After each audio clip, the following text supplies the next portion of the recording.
Hello, and welcome to our informal debate discussing the topic, is telehealth threatening the future of special education and ABA services? This debate topic is relevant for three main reasons. First, as reported by the CDC, the prevalence of autism spectrum disorder in the U.S. has increased 114% in the past decade, from 1 in 150 children in 2007 to 1 in 68 children diagnosed with the disorder in 2014. This has generated a gap between available resources and consumer demand, which has encouraged the healthcare field to investigate the use of telehealth as a means of extending the reach of healthcare providers. Second, increased technological advances have made telehealth service delivery possible. According to Wacker et al. 2016, telehealth was first used in the healthcare industry to monitor the health of persons not at a clinical site or hospital, but starting with the monitoring of astronauts in NASA's space program. Since then, telehealth has been successfully used in clinic care, research, education, and program management. Applications in ABA include, but are not limited to, assessment, treatment plan development, direct treatment, direct and indirect supervision, parent and caregiver training, coordination of care, and discharge planning. Third, according to Cox et al. 2020, the recent COVID-19 pandemic has risk associated with continued in-person ABA service delivery, as well as risks associated with the temporary suspension of services. The use of telehealth to provide ABA services has increased drastically and has played a key role in keeping both clients and technicians safe. Also, it allows for clients to still receive these services while clinics and schools are closed. Our group members are myself, Melissa, from Austin, Texas, and I will be the introducer for the team as a whole. I will also be acting as the fielder who will answer questions at the conclusion of our debate. Haley, from Austin, Texas, will be the summarizer for both the pro and opposing sides of our argument. Victoria, from New Orleans, Louisiana, will present the research and illustrations for the pro side of our argument. And Isamar, from Chicago, Illinois, will present the research and illustrations for the opposing side of our argument. Before starting this debate, I wanted to make it known that traditionally, special education and ABA treatment services were delivered to clients by an educator or behavior analyst who was physically present. These services were provided in the child's home, in an educational setting, or in a clinic. According to Chat et al. 2017, a new service delivery model, termed telehealth, has opened new channels of access to treatment and client-centered care, making it an alternative treatment service delivery option, as opposed to the traditional in-home, school, or clinic ABA models. This brings me to the first point of this debate. Telehealth is threatening the future of special education and ABA. Haley, the summarizer for the pro argument, will now begin. As Melissa mentioned, we will be discussing a variety of ways that telehealth therapy can be implemented successfully and why it could potentially threaten the future of ABA and special education in-person services. We will start by describing the certain aspects of ABA telehealth that can facilitate improved outcomes for clients and those which can be implemented effectively as supported by many research studies. The first aspect we will talk about is parent and caregiving training. For early learners in particular, and individuals that need more assistance, there is a reliance on the parent or guardian to facilitate in the session and implement the interventions when necessary during telehealth sessions. Thus, training plays a significant role in order for the behavior change program to be effective. There have been studies that support this claim and have been linked to increasing parent-child relationships because of effective parent training. Victoria, the researcher, will expand on this shortly. A second aspect of telehealth that has been proven to be conducted successfully through telehealth is functional assessments. FAs are considered a gold standard in determining functions of behavior and have been shown to increase the effectiveness of behavior change programming, as highlighted by Hastings and Noon in 2005. Ethical Code 301 demonstrates the importance and obligation that behavior analysts have to first conduct assessments, and through collecting data and analyzing graphs, analysts can determine the most effective intervention. Even though the majority of research on FAs conducted virtually are shortened and modified, functions of challenging behaviors are still identified and are successfully implemented. Often the FAs are facilitated by the parent or guardian. However, the BCBA provides training prior and provides instructions during the telehealth session. These findings will be discussed further by the researcher. The last virtually is functional communication training. Majority of the research studies that we found, which investigated the efficacy of telehealth ABA, implemented FCT after the function of behaviors were determined by an FA. Functional communication training is one of the most frequently used intervention for clients and has been successful with increasing client communication and decreasing the challenging behaviors through virtual therapy. Additionally, BCBAs often train parents and caregivers to implement functional communication training. With research supporting that parent training, FAs, and FCTs can be implemented effectively via virtual therapy, there's insight and hope that families and clients can receive services virtually instead of relying solely on the availability of BCBAs and special education services that are local. Victoria will now describe more in depth the studies that have been conducted to support these three aspects. Thanks, Ailey. So parents and caregivers can be trained and coached how to implement certain elements of their children's therapy, such as functional analysis, communication interventions, and behavior reduction techniques. In the study of Vismar et al. 2013, these behavior management strategies were shown to alter parent interaction styles with increased ratings of attentiveness, responsiveness, sensitivity, and enthusiasm to their child's needs and communicative behaviors. Parents also reported substantial growth in their children's development, noting comprehension and use of language and gestures as the primary gains. Behavior management strategies and parenting techniques through telehealth have also been shown to be effective for parents of children at risk for disruptive behavior. So looking at the first illustration, table 2, it suggests that the parents felt very confident in using their intervention skills to improve their child's social communication skills, as well as helping other caretakers do the same. This was assessed by using a Likert scale of 5 possible responses, from strong agreement with the statement to strong disagreement. Statements range from rating the ease of website usage, if the online video modules were helpful, and if the parent felt well supported by both the telehealth intervention and training therapist. It also included if they would recommend telehealth to other families. All of these responses were ranged from strong agreement to neutral. The only statement that produced disagreement stated that more information should be added to the telehealth intervention. Having parents involved in such crucial advances for the child, such as social engagement and communication, strengthens the family bond and produces significant outcomes for the child. In the next illustration, Figure 3 shows the parents' fidelity ratings across baseline, intervention, and follow-up sessions. The data suggests steady gains in the parents' interventions from the baseline to the follow-up performance. Figure 4 represents data reported for the total engagement of the parents. This suggests that the interventions implemented by the parents improved and the overall engagement with their children increased as well. This can promote more functional communication and teachable moments within the context and comfort of their own homes. So according to the Simichek et al. Study in 2017, parents can be trained and supervised via video conference to conduct a modified version of functional analysis, which is used to identify and maintain reinforcers during a functional communication intervention. This helps parents understand the process of these interventions while also getting a better understanding of their child's specific communication tendencies, which is helpful even outside of the intervention period. This functional analysis is then the basis of the child's functional communication training. The combination of functional analysis and functional communication training is used to ultimately reduce problem behavior and improve communication for people with severe disabilities. The following illustration shows the result of a functional analysis conducted by both parents of a young girl. The function of the child's tantrums were primarily to gain tangibles or escape demands.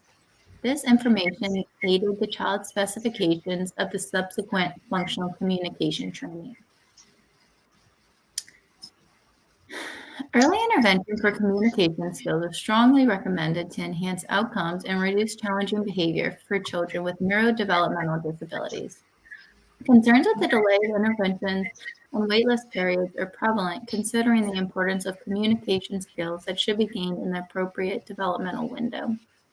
As stated in the same study, Failure to gain some form of communication by age 6 is closely related to poor outcomes for adults with ASD, resulting in poor quality of life than if they received early and effective intervention.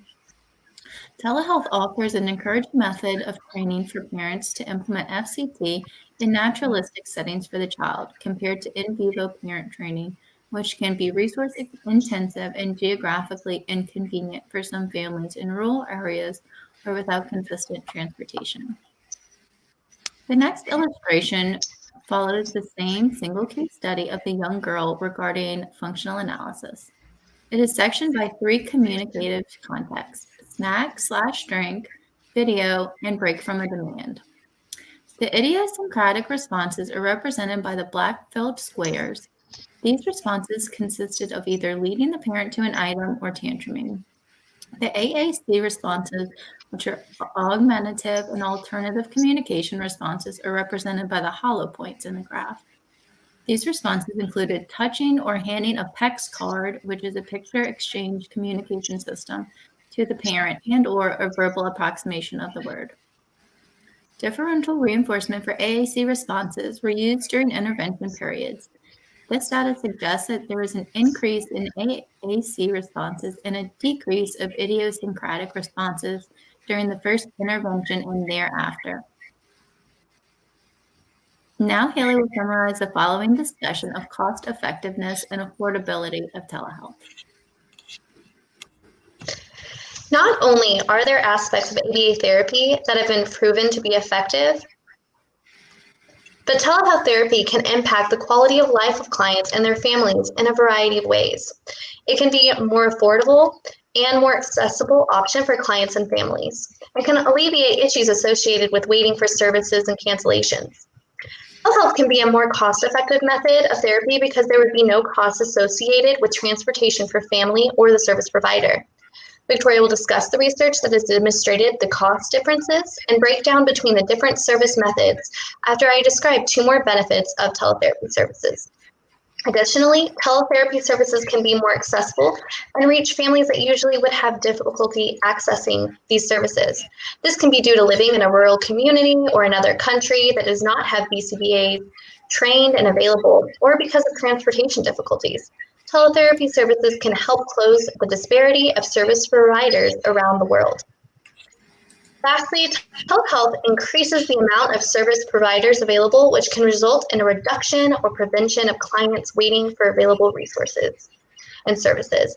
Because the need for services exceeds the availability of service providers, oftentimes families are put on a wait list and have to wait long periods of time. Unlike clinical services, teletherapy can help with this problem by matching telehealth providers from other areas instead of relying on a BCBA that is close by. If families do receive services, then another problem that arises is cancellation and time delays associated with in vivo services. There are many factors that can cause cancellations and tardiness, such as not having access to transportation, unplanned traffic, parent or family member might be sick, natural disasters like hurricanes, or even political unrest. This can include to avoid getting sick, such as what we are experiencing now with the pandemic. Time conflicts and constraints can also occur with a busy schedule. If sessions were conducted virtually, many of these issues could be completely avoided because of the convenience of the session being conducted in their home. An ethical code that relates to this is 2.15 regarding interruption and discontinuation of services. This states that behavior analysts need to make reasonable and timely efforts for facilitating the continuation of behavior analytic services in the event of unplanned interruption. Victoria will now describe the research and provide illustrations on how ABA telehealth can impact the quality of life for clients and their families. So in this section, I'll be primarily referencing a study by Lindgren et al. In 2017 titled Telehealth and Autism, Treating Challenging Behavior at a Lower Cost. This is a detailed cost analysis that compares in-home therapy, clinic telehealth, and home telehealth. Economically, in-service delivery models may pose a barrier for people coming from disadvantaged backgrounds or those without consistent access to transportation. As a result, accessibility and cost of service delivery may be limiting factors for some families when referred to an outpatient clinic. The costs in the study were sectioned by the following criteria. Staff costs, which were salaries and benefits for behavior consultants, doctoral level psychologists, family navigators, and data coders. This also included consultants' knowledge. Facility costs, annual expenses for room space with utilities and maintenance per square foot. Computer cost based on annual computer purchase and maintenance, including conferencing tools. And a laptop computer for traveling consultant to record sessions during home visits. The last section is family cost. Use of a general purpose computer with webcam, internet, or travel cost for group 2, which was clinic-based telehealth. And a flat rate of $100 to cover costs of picture cards and microchips. So according to this study, the average cost to complete treatment in the in-home studies conducted by Lindgren was $5,949.97 per child. Clinic-based telehealth was $3,068.46, and home telehealth was $2,145.64. The data from this study suggests that in-home therapy was more than double the cost of home telehealth sessions implemented by a caregiver. Another huge advantage of telehealth is having the availability of remote access across the world. This is especially useful for families that either moved often, maybe a parent is in active duty or a similar job, or are subjected to natural disasters. So I live in South Louisiana, and we're particularly affected by hurricanes. Our clinic is sometimes closed for days or weeks at a time, which can be especially challenging for families who do not have strong behavior management techniques already in place.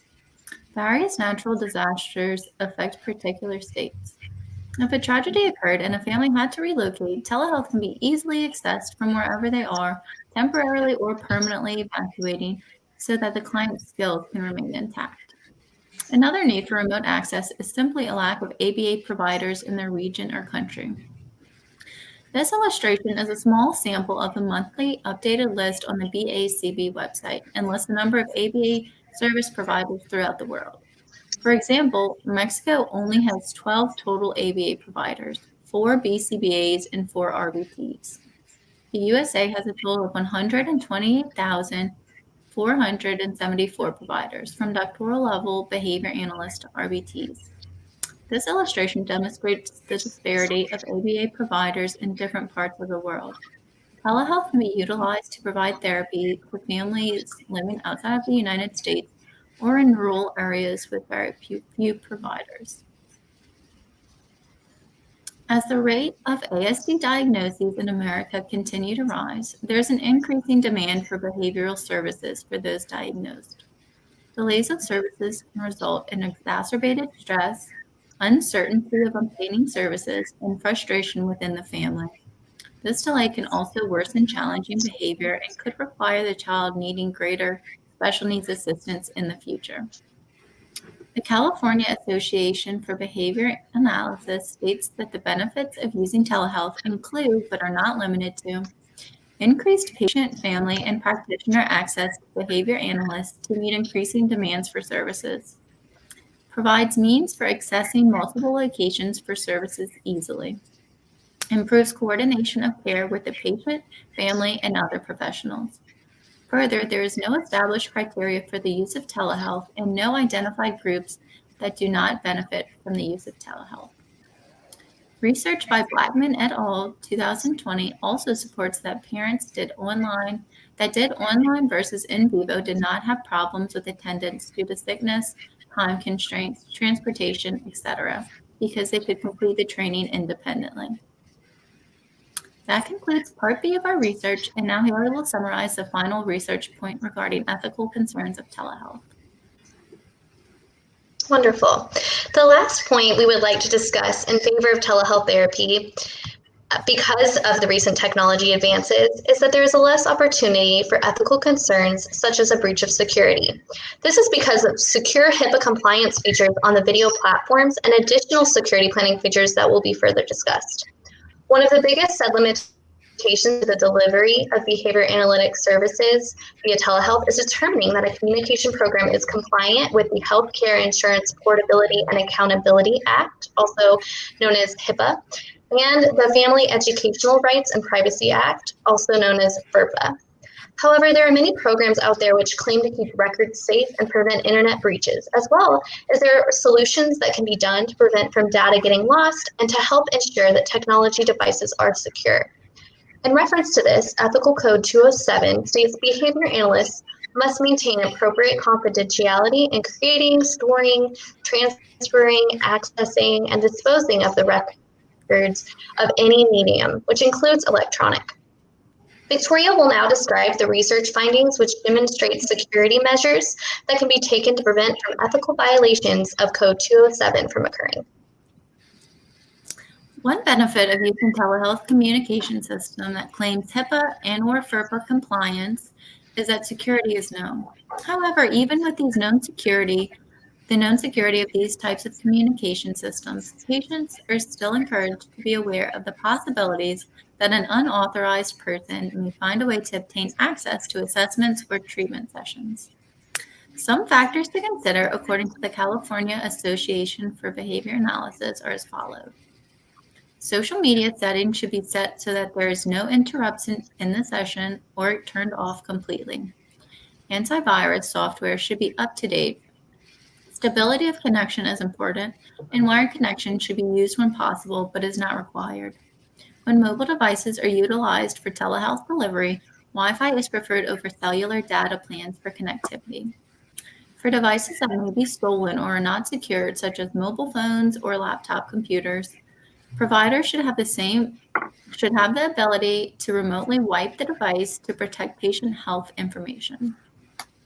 In one study conducted by Romani and Schlietz in 2017, focused on teletherapy and the ethical implications of technological devices reported when there were issues.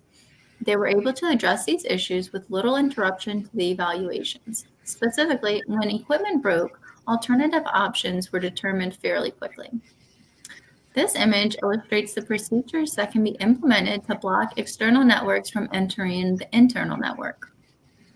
Telehealth.org is also a great resource for practitioners and families to ensure ongoing HIPAA compliance and general technological safety for personal and therapeutic information.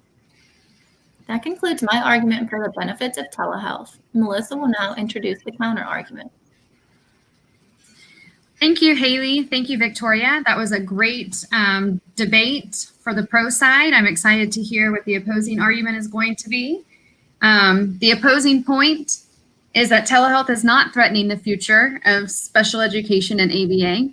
In-person services are necessary to maintain a high quality level of ABA effectiveness and to prevent ethical dilemmas. Haley, I'm moving on to you to be the first summarizer for this opposing argument. I look forward to hearing from you. Perfect, thank you.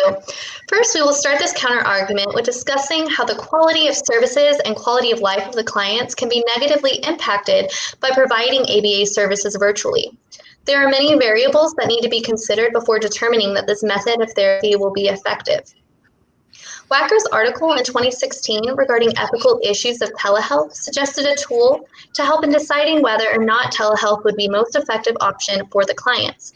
The first important consideration can be if the behaviors can be treated safely via telehealth. For example, if the client engages in high-intensity self-injurious or aggressive behaviors towards others, then this can pose a risk of harm to the client and individuals involved.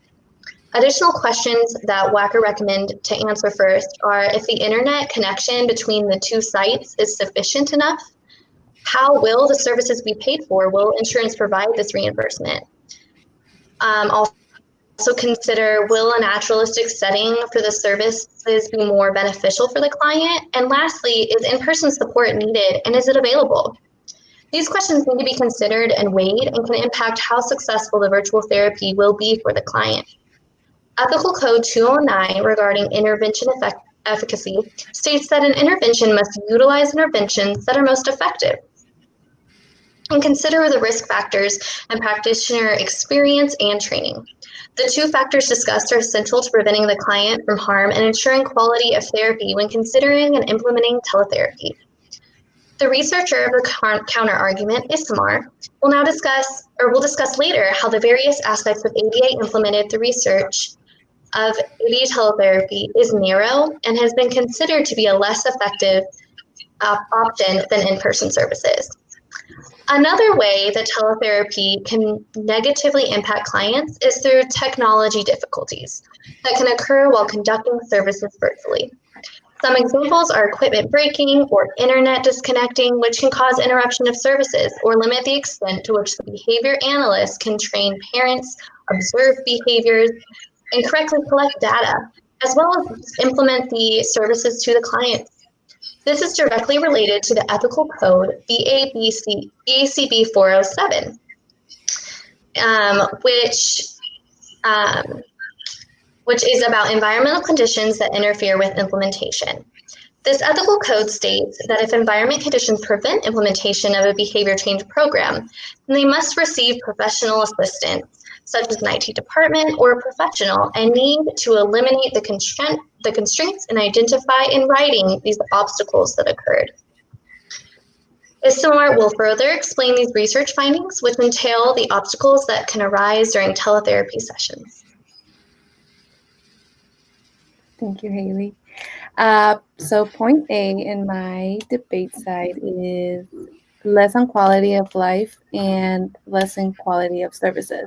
So when looking at the quality, many research studies have been looking at the overall parent satisfaction, but not really the effectiveness of telehealth-based sessions. More research really needs to be conducted to prove its effectiveness, not just the overall satisfaction. Another factor affecting the quality of services is assessments cannot be fully implemented virtually.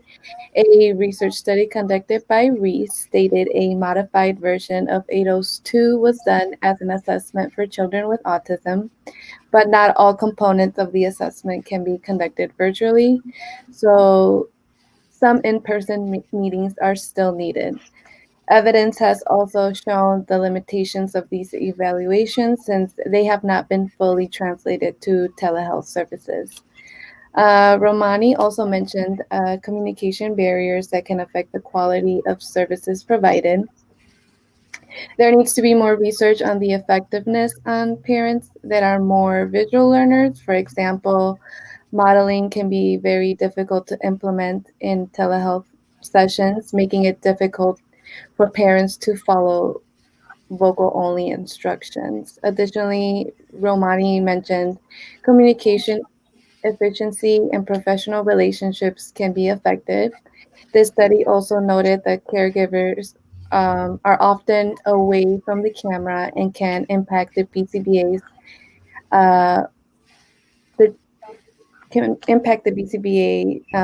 determining the emotions of the caregiver, and if the caregiver can understand every direction made by the BCBA. The following illustration proves and shows that it lacks in behavior support, preference assessment, and comprehensive. Those results came back either as undetermined, negative, or mixed. And then the second point is cost and difficulties. A study done by Fisher showed evidence of reduced professional costs, but an increase of client-related costs. So families will need to spend more initially, such as to get phones, computers, tablets, and high-speed internet in order for them to receive telehealth services. Another thing they also have to pay for on top of that is translators if they're outside of the country, if their BCB is outside the country. People receiving these services are from all over the world, not just rural areas in the United States. A study was looked at people using telehealth all around the world and what challenges they faced. One challenge was political reasons, so either military relocations or secure internet.